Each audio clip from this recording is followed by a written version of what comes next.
PC gaming is getting better and better, and here we are with one heck of a gaming PC that not only crushes ultra gaming, but is capable of just about anything, all for a very reasonable price. If you are in the market for a little upgrade or maybe an entire new gaming PC, this video is going to show you what you can expect from some of the very best hardware on the market right now, and hopefully give you a few ideas what you can do for your own rig. And now's actually a great time to grab some new gear, as this video is sponsored by Asus ROG and their Christmas in July sale. It may be the hottest time of the year, but Christmas has well and truly come early, with huge savings on some of the very best gaming gear that you can buy right now. There's up to 43% off the award-winning Claymore mechanical keyboard, huge price drops on gaming laptops, and so many deals on monitors. But hurry! This offer ends on the 31st of July, so be quick and upgrade your battle station with the links down in the description below. Our journey begins with the processor, which yes, is Team Red,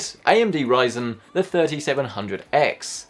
This 3rd gen CPU is all about price to performance, and it's actually very easy to recommend.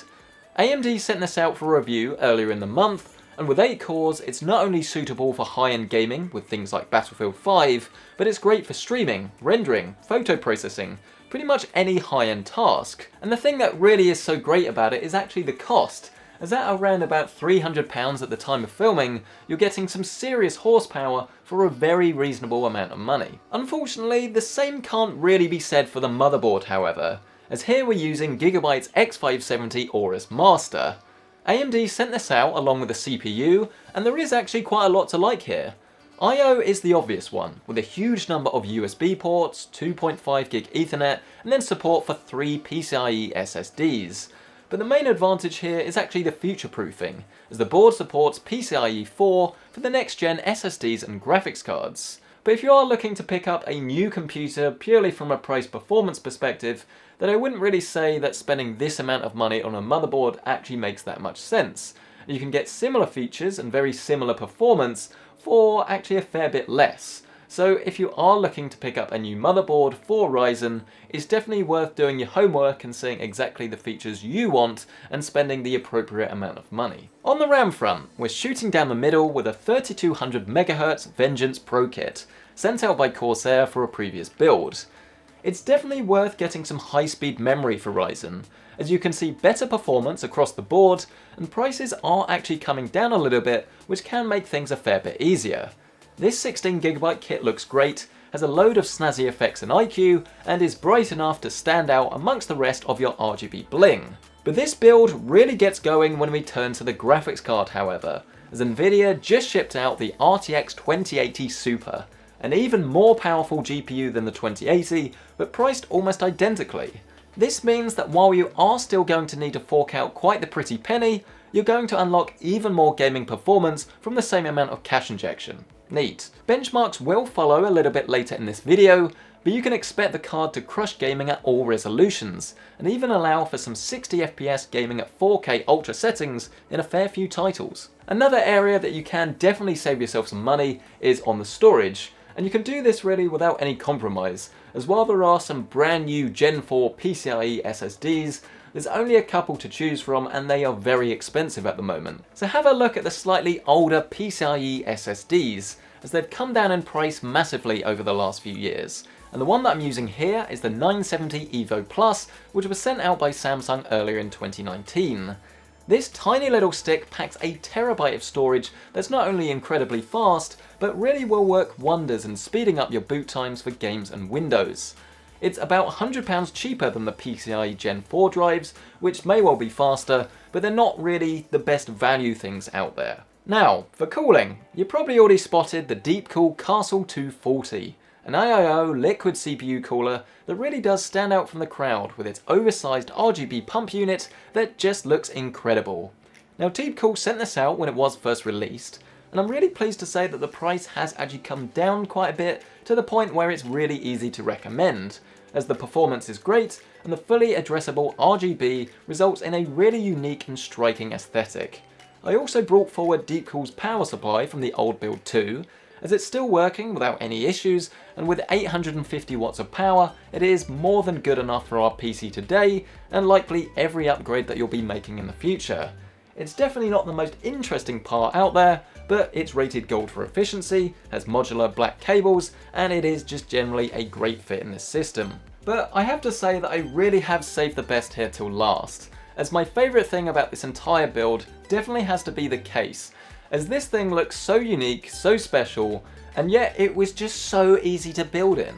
Now, I'll be completely honest and say that when Lian Li sent out this O11 Dynamic, I wasn't really that excited. I haven't used a Lian Li case before, and I pictured their enclosures being quite difficult to build in. I really couldn't have been more wrong, however, as this Razer edition of the O11 Dynamic is the perfect blend of the traditional tower, but with the quirkiness of the squarer chassis that's becoming more and more common. The end result is that you have bags of space in the main chamber that can be used to show off and fit all of your components, but still enabling the carefree cable management at the rear, with practically no effort at all being required for a really clean looking build. The front panel consists of one single sheet of glass, with RGB chroma RGB lighting on the sides and underneath, but this won't stop you getting a great cooling potential, as there are fan mounts on the sides of the case as well as the top and bottom. So this means that no matter how you want to set up your computer, it shouldn't really be too difficult to get decent cooling. Just make sure that you buy some fans, as they're not included here. Lian Li did send me out a set of addressable RGB fans that I used for this build, but of course there are loads of great options available. Now, an issue that I did have with this computer though is actually with the noise levels, as out of the box it was incredibly loud, and obviously you can tune this and it is way quieter now than it was, but the couple of issues that I do have with the cooling are the fact that the motherboard fan software in the desktop isn't that great. I actually found it's easier to set everything up just with the motherboard software. But then also in terms of ongoing noise levels, I can't seem to get this quite as quiet as I'd like. Maybe this is because of the motherboard fan that seems to spin at very high RPMs even when there's not that much going on. Maybe it's the fans themselves, maybe it's just how it's set up and configured. Point being that if you do build everything that I've done here, or you're at least doing something quite similar, be aware that this will take a little bit more work and that some other solutions are actually just that little bit easier to set up. In terms of performance though, this thing is really pretty special, and the numbers show just how capable this computer is for pretty much everything in its wake. Sure, there are faster flagship Ryzen CPUs out there with increased core counts, but 8 cores is really looking like the real sweet spot at the moment for price to performance. And as for gaming, well, this is just what this rig was planned for, with numbers that will keep everyone happy no matter the resolution. Bearing in mind that all of these numbers were taken at the highest presets, Apex, Fortnite and PUBG all hit over 60 FPS average at 4K, which yes, isn't perfect as it does dip below this, but whack a couple of settings down and then use an async monitor and you have a sublime experience without needing to spend any more. 1440p and 1080p though? Well, I really do hope you have a high refresh rate monitor, as you're going to need it to put all of these frames to good use. Pair this system with a 144Hz 1440p display and everything is going to be oh so crisp yet so smooth. Full HD is definitely a bit of an interesting one however, as here you will see a little bit of bottlenecking on the CPU side, but you could potentially clear this up a bit if you are happy to overclock. My advice though is that if you are looking at a GPU this powerful, then really you do need to upgrade your monitor, as unless you're specifically targeting 240Hz, you're not really going to be getting the most from the system here. And even if you are, well, this is probably when you should be looking at something like the 9900K from Intel. All things considered though, I have to say that this is one of the best looking systems I think I've ever put together.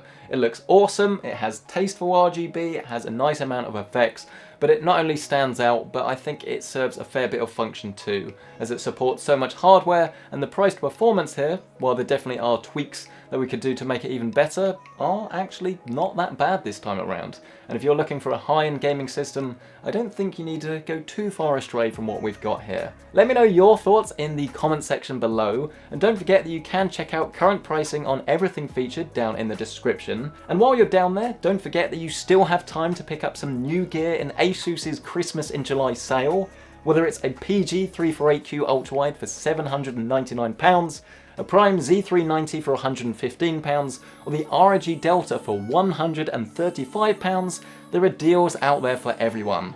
The offers end 31st of July, so you better be quick, check it out down in that description. Thank you so much for watching though, I really do appreciate it. Hit the like button if you've enjoyed it, it helps out so much you wouldn't believe. And obviously get subscribed for more builds, more setups. We're gonna go ham, we're gonna do it. Thank you so much, I'll see you in the next one.